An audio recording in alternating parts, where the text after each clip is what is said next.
Hello, and welcome to the Weekly Scroll Podcast. My name is Ryan. And I'm a mutant survivor of the apocalypse.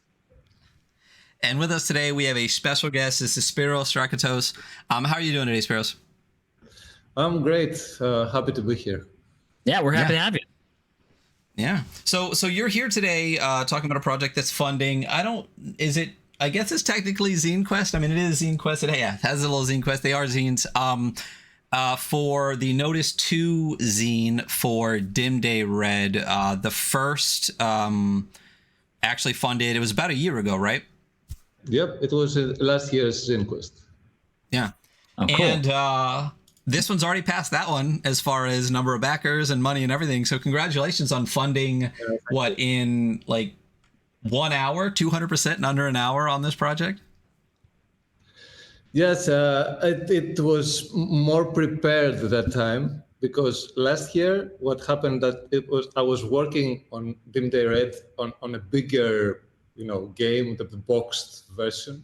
I had no real idea or view to create a zine or anything. So a friend came to the studio and he told me, ZineQuest is coming. And why don't you create a zine for Dimday Red and check stuff, because I hadn't published anything until then. And it was the best idea ever. It was really useful because I got the chance to try stuff and see how the whole thing worked instead of working full time to create a finished product. But the funny thing was that this conversation happened about a week before ZineQuest. So I had no preparation. Nobody knew that I was coming. Nobody knew almost anything about the game. So it was really cool that it came out and people saw it and got their attention. Yeah. Well, so, I mean, we talked about it a little bit before the stream that it looks absolutely gorgeous. The fact that you're telling me that you with like a week's notice, you put out the quality product of like what the first Kickstarter was is crazy to me. Yeah. No, I'm cheating a bit here because that's what I do. I'm a designer. That's my job. I have been paid for many years to take other people's stuff and make them pretty and sell them, So when I decided to work on that project, the only easy thing for me was to make it in a way, not only that it would be beautiful and pretty, but in a way that it would attract people's attention in the way I wanted them to connect with that, So yeah, that's the easy part. Every other part in this, and especially the outgoing thing that you have to be, out there and people know you. That's the hard part for me because I'm not very outgoing. But you have to be, and I'm trying. Yeah, it definitely does seem like it's part of like the job. But before we get any deeper, what is Dimday Red? Okay, Dimday Red it's my baby. first of anything, Dimday Red is my baby. So it's actually an idea I had about 3 years ago. Dimday Red was created during the first lockdown in the pandemic, where we were all sitting in our homes and we had not much to do. So yeah, I did that. And the main thing about Dimday Red, before it became a tabletop RPG, before it became any other kind of application like the comic or a mobile game that I'm making right now on the story, the first thing it was an idea of what would happen if the world ended in 52 years. What would we do if the world would end? And we knew that. Okay. So on that concept, on that premise, I based the whole setting and the whole world. And the idea is that sometimes people come to me. First of all, the main setting in Dimday Red is that Earth has fallen off its orbit and it's going towards the sun. So it's getting hotter and hotter. And in 52 years, it will be so close to the sun that it will be so hot that everything will burn, everybody will die. And they can't leave the planet because solar storms and magnetic fields have fried all their electronics. So they have machines, but they don't have computers. So they can't make spaceships and just go. They have to stick there and wait for it. Okay, so the idea is, what would the world, society, people would do in a setting like that? So many times, not too few, people come to me in shows and other places when I show the game, and they tell me, oh, it's too bleak, everybody will die, no hope, it's too dark for me and all that. And what I tell them, that's really funny for me, I really enjoy that. Which is the real concept behind the whole thing, is that as adults, all of us, more or less, take 5, take 10, doesn't matter, we will die in 50-something years, okay? And we know that. We know that we're going to die. We're going to a certain end. But we don't just say, okay, I will jump out the window, most of us, or I will go and break every car in the street or whatever. We live that, time that we have, and we make choices on what we will do with that. We will work, we will fall in love, we will, I don't know, we will rebel if we feel to do that. So what if you take this premise that it's true for every person and you apply it to the whole world? What would the whole world do? And of course, society and social structures have crumbled, because if you know that everything will end, you're not going to just go and vote and do stuff that you would do normally. But even if society crumbles in a setting like that, what would the rich and the powerful people do? They wouldn't say, most of them, so fuck it, sorry. Feel free to swear, by the way. I know I forgot to tell you that before stream, but absolutely, go for it. Yeah, so they wouldn't say just let everything go. These are the people who will come and take the power, whatever power is left. So that's what has happened, and new coalitions have been created. Another important theme of this story is that because of the heat, solar polar ice have melted. So most of the northern hemisphere is underwater, which is something that will really happen in a way. I have exaggerated a bit, but I found some maps from some research, and most of Northern Europe will be underwater in a situation like that. So what happens is that the North has moved to the South and recolonized the South. So Europe now is in Africa. So again. Yeah. Again, yeah.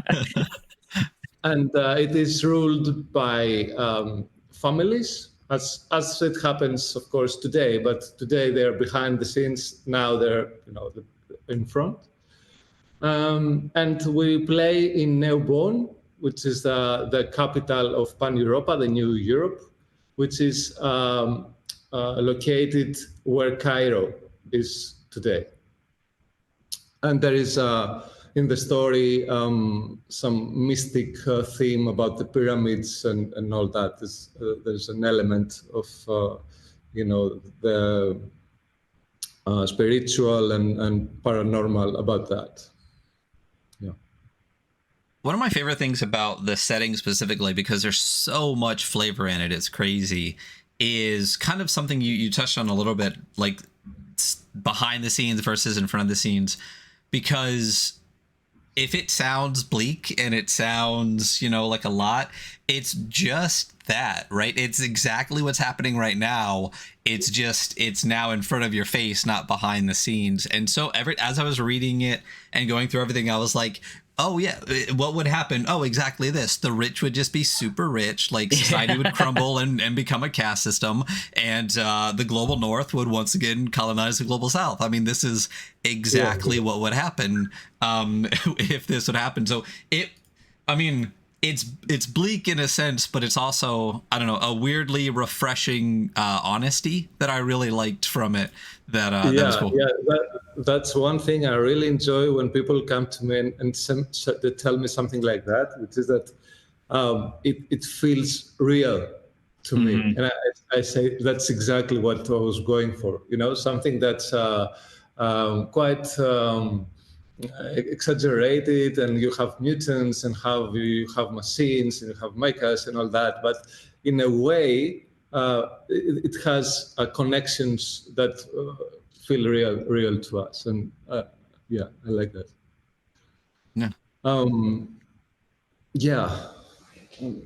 It is very, very honest in a certain way, and the maps are incredible also. And shout out the city-state of Dallas, because I'm from Dallas, Texas. But so beyond the game, there is a comic as well, right? Yep. So yeah, absolutely, go off on that. Yeah, sorry. For me, Dimday Red is not a game. It's a story. So in that story, it's a concept. On that concept, what I like to do, I'm this kind of guy who's, as an artist, I was always, multidisciplinary kind of, creator. So I was creating one thing, and my eye was on the next. So what's next? And all that. So I knew that when I started working on Dimday Red, I knew that if I went for only one thing, I would be bored, as many people like me do. So I wanted, and I tried to create different touch points into the story. So people who don't play, for example, tabletop RPGs, can go into the story from another way, from a comic or from a novel or from the mobile game that's under development. So yeah. And when I decided to create the comic, of course, because I'm that old, it had to be black and white, and it had to be, in a kind of 80s, more European style, not so much, the more American comics that, of course, we grew up with, but we're most used to. Yeah, it is very visually striking. It actually reminded me a little bit of Sin City in some of the panels, not because of the black and white. The very much the black and white. So for Dimday Red, you went with a Powered by the Apocalypse game. What drove you to choose that system over another decision making? So although I'm old, I'm not one of those people who grew up with tabletop RPGs. I didn't play Dungeons and Dragons in the 80s. So I didn't come into this game with a lot of experience and a lot of ideas about mechanics and all that. So when I was researching about systems and which I could use, and I was reading the stuff that the guys from that created Powered by the Apocalypse have written, and I found a line that said that, these are the rules. I think it was in Apocalypse World. These are the rules, but you don't have to follow the rules if you don't want to. Just make your own rules. These are not these are just guidelines. And I thought I like that because what I wanted to do is to intrigue people to come into this world, and then do what you like. So this was the one thing I really liked from Powered by the Apocalypse. Of course, other systems are also free, but I found this line that I really liked. So yeah, it connected with me.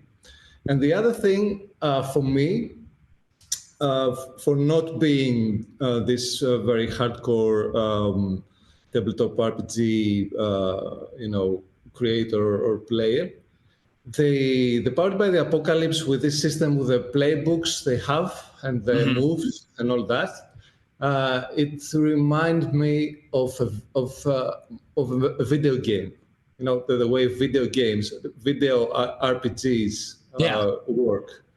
And because I have spent a lot of my life playing RPGs in various electronic devices, this also connected with me. I found it really cool and interesting to, use the moves and then upgrade your character and gain new moves and all that. And of course, I understand. I had it in mind then, and the more experience I get from the area of tabletop RPGs, there are people who are very interested in mechanics and things, how they work and to be balanced and all that. And I understand that Powered by the Apocalypse may not be a system that really speaks to these people. But there are also other groups, not small groups, who don't put so much weight on that. And they care more about the story and the interaction and the role play and all that. So yeah, I made a decision and said, okay, I'm about storytelling. These people are about storytelling, so I will go, with this. Yeah, absolutely. I do think I do really appreciate the video gameness of Powered by the Apocalypse, especially when it comes to earning new moves as you level up. That is one thing that I definitely very much love. You get to pick one of the list, and I don't know, I do appreciate that aspect. And I can see it as a good modality for really telling that narrative. Yeah, I mean, PBTA it's definitely leans more into the narrative story game side of tabletop role playing games versus OSR, NSR games that have more of the emergent narrative and things like that. So it's interesting when you say that that's how you kind of approached it to begin with. That you went with the system that would really lean into that, but also that you have this how you said it feels a little video gamey, and you're also doing this kind of multi media approach where you are actually going to have a mobile game and everything too. So it feels there's a level of consistency through those things that'll help it all feel super consistent. Was that kind of a thought behind it? And when you first were working with Dimday Red, was there ever a thought to do a different system, or was PBTA where you had settled on pretty early in the process? Yeah, that's about it. I did some. When I first came with the idea and started working, I was going for a video game. That was the first idea. Let's create a video game. But then, because my older son, he has spent his youth playing D&D and other games like that. So he gave me a lot of input and a lot of ideas of how this would work as a concept, how it would work as a tabletop game. And then I started looking into it. And the thing that intrigued me most of all was that I really, when I see movies, and I read books or comics or whatever, I'm one of these people that the thing that intrigues me more, that interests me more, is the world building. I love world building. I mean, I don't care what will happen. Just show me what happens in this world. Which I understand, of course, that for many people, if not most, it's the opposite. People don't care too much about the world building; that they care about the story, what will happen to the characters, and all that. But I'm not like that, for better or worse. So I really love the idea with the tabletop RPG that I could create the world, a thing that I really love doing, and then I could give it to people and say, okay, this is the world. Do what you want. Create your own stories. I don't care what will happen. So yeah. So within the system, because it is pretty, I mean, it's pretty PBTA consistently through, as far as, when you look at things like Apocalypse World or I'm not Blades, it's definitely not leaning into Forge, but there are a couple of differences in things that you change. So like they're D8s instead of D6s. And then you also added something that's on your shirt there too, is the sins and virtues, like so what was the reason to switch to a D8, and what made you want to add in the tenant dice and the sins and virtues and things? Okay, as I was saying, the main concept of Dimday Red is, for me at least, is quite existential. Life, death, and all that. So my approach to the game, it has a lot to do with the human psyche. What the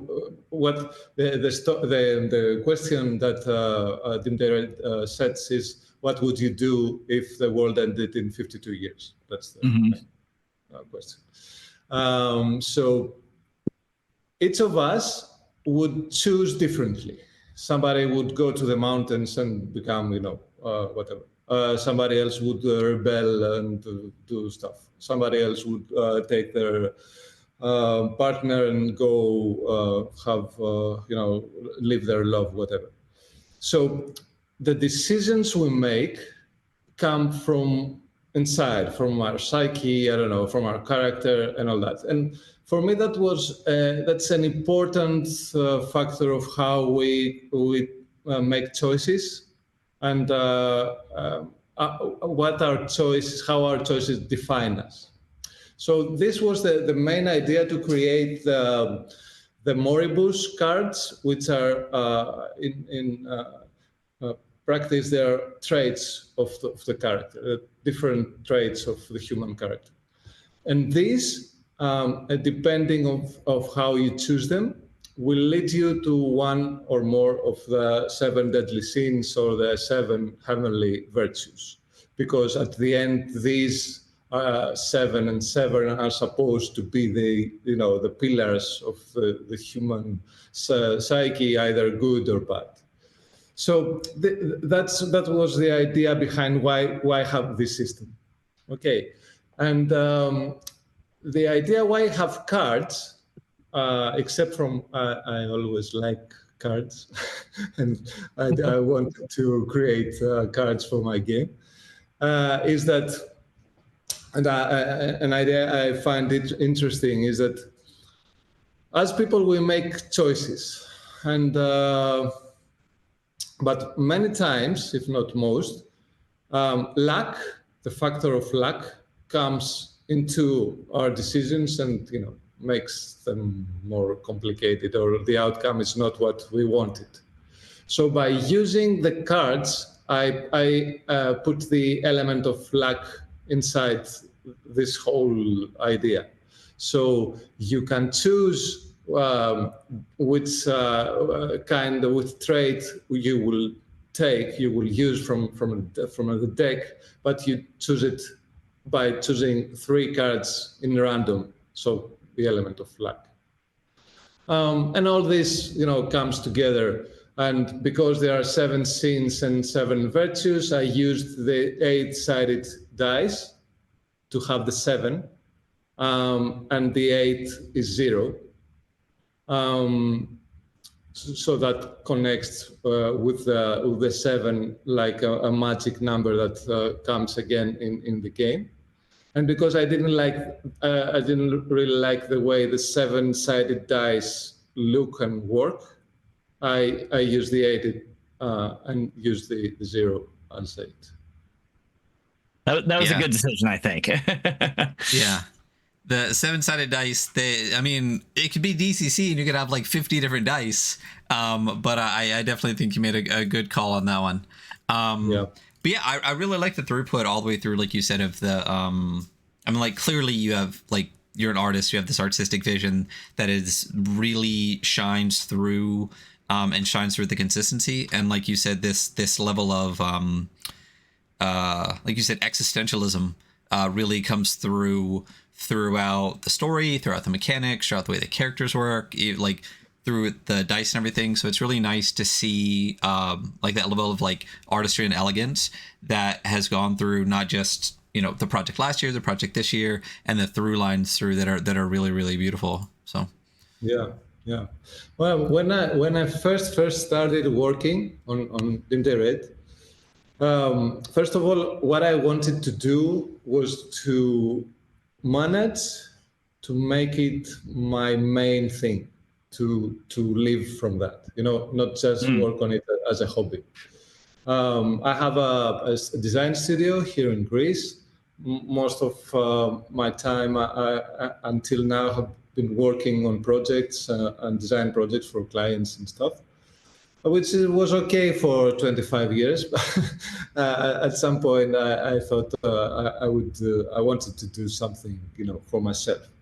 So when I set to make this thing work, not as a side project, not as a hobby, but as a main job. One thing I always had in mind was that as I said, I've been playing video games many years. Mm-hmm. But what I noticed was that in later years, and even as games became better, more attractive, more interesting, because I always liked to play games that had were story-driven, not so much, you know, shooters and that. I would play something, I would really enjoy it, and then in a couple of months, I don't know, in some weeks, I would have forgotten all about it. I wouldn't remember, and I really liked that thing. So when I started to make my own game, I thought, okay, so fucking what? You're gonna create a game, you know? Who cares? It's just another game. It may be beautiful, maybe super fantastic, but you know there are so many others. So why yours? Why is this thing matter? So you can not only just make it and say, okay, I made it, you know, enjoy, but you want to keep working on that, and that's why every move I make, it's not just to say I make just another game. And that's why I put so much effort and attention to the world and how this connects with people. I think it may not be very original, but I have in my mind the example of what I don't remember his first name, Kirkman, who made The Walking Dead. The guy who made The Walking Dead. Oh, like the original comic. Oh, I know you're talking about, but I couldn't tell you his name if okay. It was his last name is Kirkman. I don't remember his first. It's anyway, Robert Kirkman. Yeah, Robert. Yeah. Great. So I had this in mind because this guy, what he did, really. What did he do, actually? He just made a story about zombies, so fucking what? But it drew people in, you know? And it drew people that had no real experience or connection with zombies before. Because he managed, in a way, from the comics even, to create this interesting dynamic between the characters and all that. So I had that as a good example for what I'm trying to do. How can you create a setting that's so intriguing and interesting and relatable or whatever for its person is, exciting, that they want to come in and discover stuff about that. So that's what I'm trying to do. Yeah, I mean, like you said, hitting it from why your game and why people keep going. The fact that you do have the comic, you have the mobile game, you have the original one, but not only that, because the Kickstarter you're doing right now isn't, it's NODUS 2. So you are actually breaking up the main city, right, Nubon, into 5 kind of areas or districts to talk about. And the first one was in the first Kickstarter a year ago. And this is actually for this Kickstarter you're doing right now is for the second one, correct? Yep.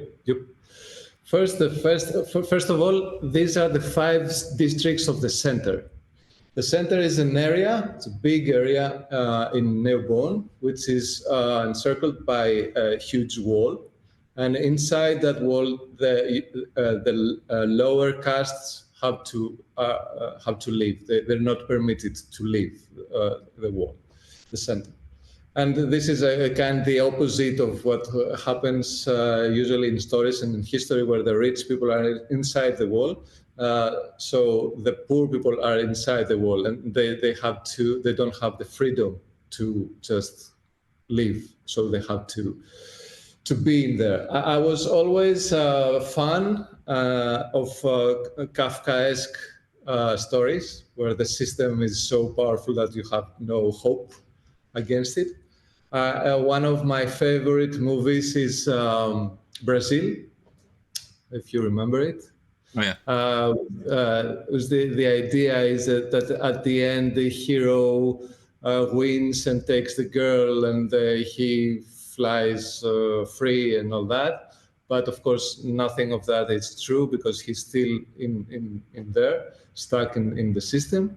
But what's really important for me is how we have freedom inside of us. You know, you can be really pressed or really caged, literally or not. But if you're free inside, or if you're free with somebody else, and together you create something, at the end, that's for me, that's something important. So anyway, that's the setting in the center. So the center has 5 districts, and even if all the outcasts are locked in there, even in that setting, there are those who have less and those who have nothing. Even in that setting, there are people who are bigots and they're racist because they look down at the lower people than them, which is something that actually, again, happens in society, you know? Yeah, absolutely. There are people who are not rich, who are not, who are depressed by the system. And again, they look down to other people because they believe they're lesser people than them. So yeah, that's humanity for you.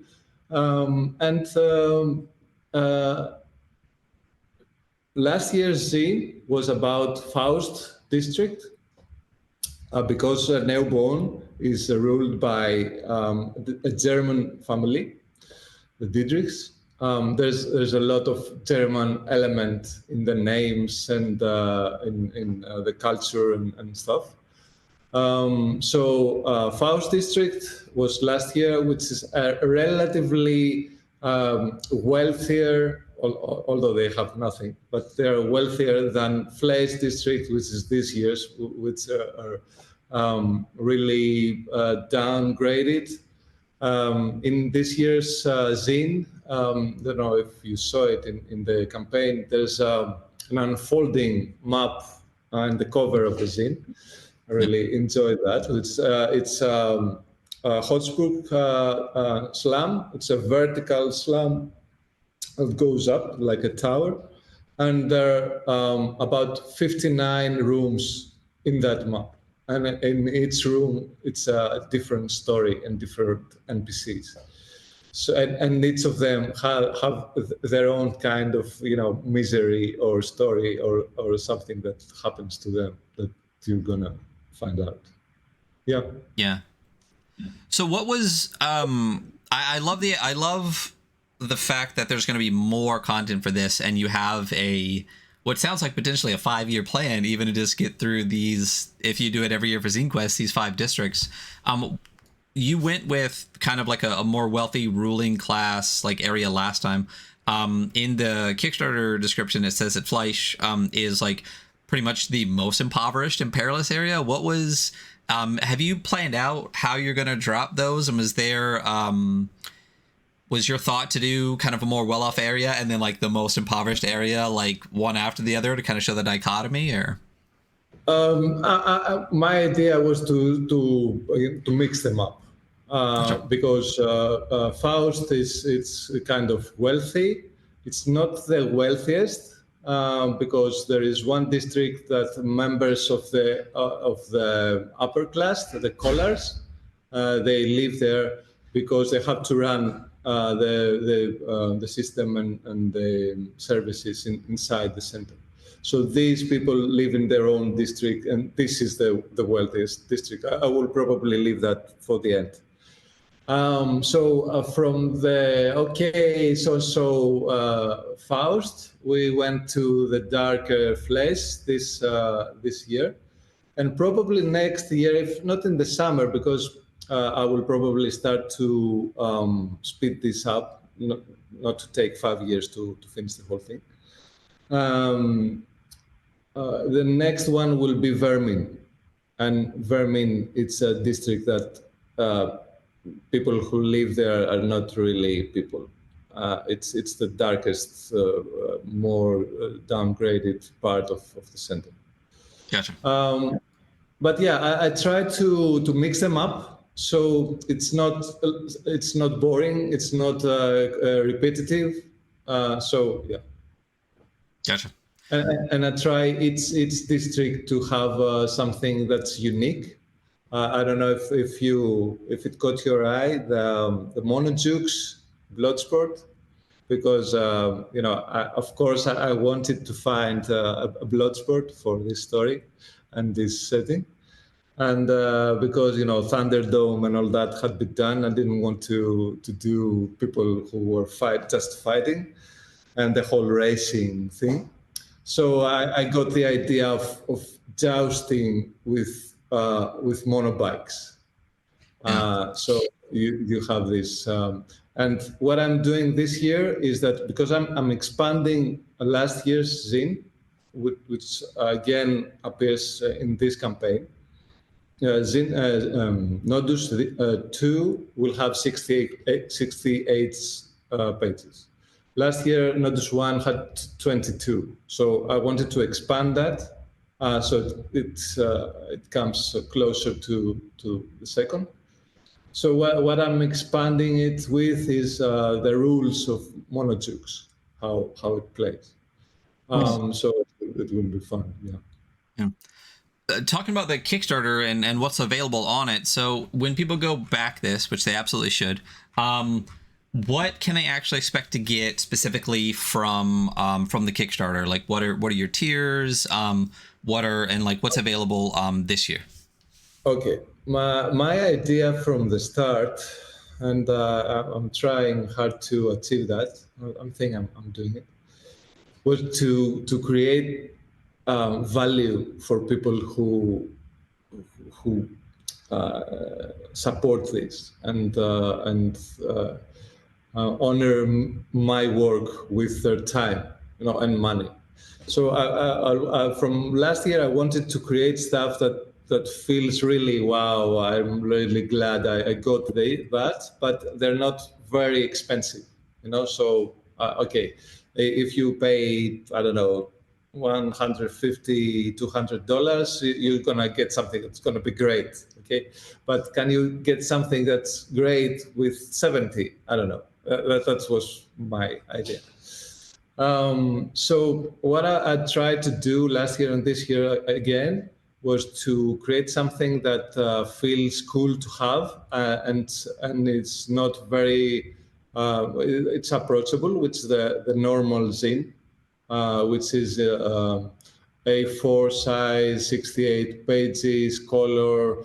It has the unfolding cover that becomes a map, and it's gold. It's gonna be gold printed on the cover and all that. So this is the entry point. Of course, there are the digital files for all that, which are of course cheaper. But speaking of actual physical products, it's the first zine. It's the zine, and then the legacy version. It's the two zines together. And they also, in the legacy, people can get a collection of postcards, which are postcards from the slam. And they have, on one side, they have illustrations of various scenes in Fleisch. But in the back side, the idea is that there's a story. There's a story of the people who wrote that postcard and sent it to somebody else. So these postcards, can function as entry points for side stories or stuff that DM could expand on and create, and something like that. And then there's the Luminary edition. The Luminaries are the highest casts in the store. And it has there has the two zines, the postcards, and it also has NPC cards, because of course I wanted to make more cards, but I had created all I needed about the mechanics of the game. So this year I will make a deck of NPC characters. So you have the character, the illustration of the character on one side, and their information on the back. And again, people can use them for the stories. And in the end, this is my pride and joy for this campaign. And I'm happy because people seem to be excited about it. It's the most popular back tier in this until now. Most people have backed that, and it's how do I call it? The collector's edition, which has a scavenger box. It has a box that opens like a book. The lid, it opens like that, and then in that you can put everything from this campaign and from the last, and the previous, if you back that. So and that has also we'll have another thing that I'm really excited. It's the pocket guide to the labs, which will be a mini book with about 200 pages of story and lore about what happens. The lapse is the phenomenon that happened that sent the Earth towards the sun. It was called the lapse. So it will have all that. And maybe you've seen it. For the first, it was for 100 people, and then, that went away. So now I have 100 more. For the first 200 physical backers, there will be free dice. Nice. Cool. You have some great peripherals on this project. Like the cards are great, the dice are great. I'm like, yeah, good. It's good stuff. Yeah. That's what happens when you have a good designer on the team. There you go. And I mean, the boxes, people love boxes. I'll tell you one thing: if you're going to sell something to people that is in TTRPGs, a box is definitely going to be one of them. So I'm not surprised at all that the scavenger box is the most popular one. It looks gorgeous, but being able to actually store your books and not having to have them like all out is wonderful. I think I have like 18 boxes back here to try to store it all, or a fraction of it. But yeah, the box is gorgeous. Like he said, everything beginning to end, last year and this year, is absolutely gorgeous. I did notice that this is just for like Notice 1, Notice 2, like the new stuff, but you don't have the Dimday Red, like the quick start game, or any of the stuff from last year on this Kickstarter. So is that stuff still available for people, and where can they find that? Okay. From last year, I don't have the comic in this as an add-on, and I don't have the map of No Bone that was available last year. But the Tenet and Moribus cards are available as add-ons because I'm going to reprint them. I'm going to use gold ink for the Tenets and silver. It looks really cool. Yeah. So what I haven't done, and I don't think I'm going to do around this time, is to reprint the quick start, because the quick start it keeps being updated. I add stuff to it quite often. So to print it, and then people have to buy it and then go to check what's new on the PDF that I just uploaded, it's not very practical. So that's not available, but it is available in a way in the website, Dimday Red's website. One can buy last year's collectors, which is this. And nice. In that, there is a copy of the original Quick Start. It's not very useful because it has practically because it has been updated, but it's collectible because it was the first version that was printed in a way. So when I close the deal with Netflix for the series, it will be worth something. Well, I mean, and even the even when it comes in, like that envelope or that big, the thing that comes in is gorgeous too. Like there's not a part of this project that isn't designed to the nines, and it's beautiful. It's great to see. Like the like I said, the consistency and the love and the artistry really shines in every part of this. Absolutely. Yeah. And sometimes designers, because they love design and they love to design stuff. We create stuff just to please ourselves, just to say, oh, look, I created this, isn't this beautiful? But because I know that sometimes we do that, what I try to do very consciously is whatever I design on this game, to have some kind of connection, some kind of reason why it exists. For example, this is an envelope that it supposedly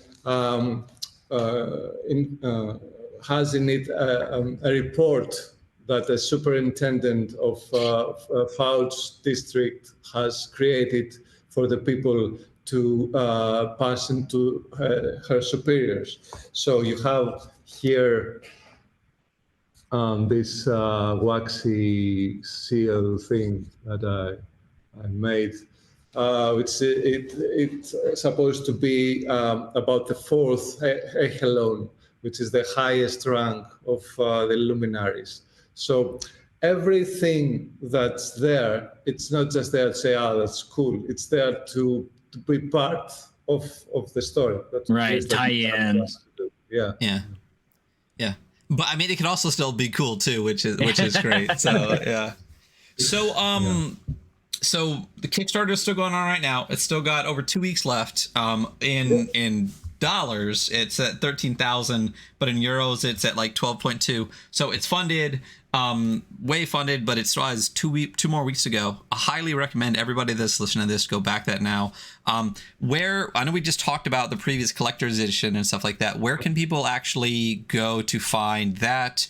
And where the current stuff will be in the future? Like what's your website and links where people can find you? Okay, the website, it's dimday.red. That's the website. Um, so there, people can find a lot more information about the project and its various parts. And there is an eShop there where they can buy last year's stuff. And this year's stuff, eventually, I expect to go there as well. But this year, because last year's stuff were created in a smaller, amount of copies. This year, I'm going for a larger production, so I'm gonna try and give these to shops and other places where people can buy. Gotcha. Yeah. Gotcha. I mean, again, you have not a 5-year plan. You're hoping to get it out sooner than that, but I mean, obviously the Kickstarter is still kickstarting. People are loving the project, and I can only expect as it keeps getting more and more and more stuff for it, that'll just keep getting bigger and bigger. Because, I mean, again, we've said this numerous times, but the obvious, like, extreme amount of thought, care, and design that has gone into literally every single aspect, down to like the seals, the envelopes, like every aspect of it, it shines so hard. Yeah, and it's such a, there's not anything that you can look at on this project where that doesn't come through, and it's really, it just makes you want it. It makes you want to have it in your hands and play the game. So yeah. And that's a thing that I'm trying also to do about the story, because the visual and the presentation, okay, as I said before, it would be, it would be something like that. But the story, and because I haven't been a writer all of my life, to have either the audience or the experience on that, I'm trying really consciously to show the same attention to detail as I do to the stuff I design. So when I say, okay, one thing that's very characteristic about Newborn and Center especially is cables. There are a lot of cables everywhere because there are no electronics anymore. There are no airwaves. So everything that has to be moved from one point to another, either be information or electricity, it has to do with cables. So when I was thinking about the main setting, I knew that I wanted to be full of cables. And why are there no electronics? Because of the solar storms and the magnetic fields. But I've sit down and read that the first thing that gets affected from solar storms are cables, So then and stuff that run through them. So that didn't go very well. Although I'm not trying to be very scientific, I don't want to leave stuff like that just to because I said it. One detail is that the Diedrichs have the monopoly of a specific element they have created that insulates the cables and permits for stuff to keep running in there despite the magnetic fields and all that. So when I write something, the first thing I'm doing. Have you seen a movie, especially the more popular ones, the blockbusters? When something happens, something extraordinary, and you say, "This couldn't happen because that and that," and you're thinking about that, and you say, doesn't anybody on this whole crew and this whole team of people who made this movie, didn't anybody go and say, no, this wouldn't go very well because that and that? So yeah. I'm trying to do this to myself all the time and say, gotcha. Okay, you will have mechas. Great, you want to have mechas. How will they move? How will they be powered? Blah, blah, and all that. Well, because I'll tell you one thing about TTRPG people is you will get people in your comments going, now, well, actually, the cables aren't going to work that way. So it's good to nip that in the bud early. I got this in Reddit the other day because I posted the map and I said, okay, this is the vertical slam, blah, blah, blah, and all that. And somebody, of course, and good for them, came and said, okay, what's the structural integrity of this thing? You know, you can go 159 meters in the air just by putting huts one over the other. And many times, I hope I keep doing that. I smile because I've thought of that. And what happens with the Hotspur slam is that it's created on an existing high-rise building. So there was a high-rise there, and then people start building stuff and expanding around it, like a tumor that expands on something that's there. Yeah, so there's already a structure that in place to kind of like just tag onto. Yeah. So when people tell me stuff like that, and I've thought of it, it feels really good because I've thought of that. There you go. Yeah, that's good. Once again, just the consistency and the attention to detail. It's crazy. We're super looking forward to this project. I'm excited to see all the ones coming after this because we know there's at least 3 more coming after this as well.